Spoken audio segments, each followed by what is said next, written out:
Saudi আরবের মানব সম্পদ ও সামাজিক উন্নয়ন মন্ত্রণালয় জানিয়েছে, বেসরকারি খাতের যেসব কর্মচারী প্রথমবার হজ পালন করবেন তারা 10 থেকে 15 দিনের বেতন সহ ছুটি পাবেন।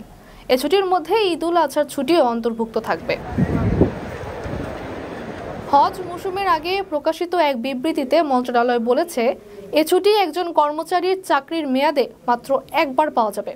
তবে এই সুবিধা পেতে হলে কর্মচারীকে একই নিয়োগকর্তার অধীনে টানা 2 বছর কাজ করতে হবে এবং এই শর্ত থাকবে যে তিনি আগে কখনো হজ করেননি।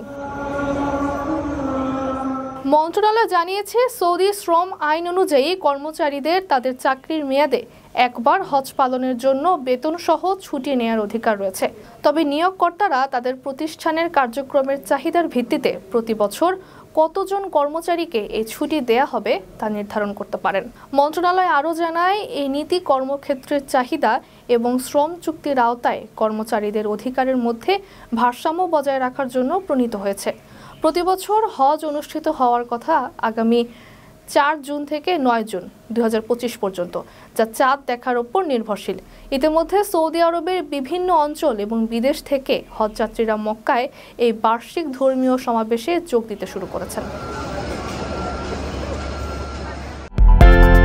বিদেশ থেকে প্রিয়জনকে উপহার পাঠান প্রবাসী শপের মাধ্যমে। যোগাযোগ করুন স্ক্রিনে দেওয়া নম্বরে।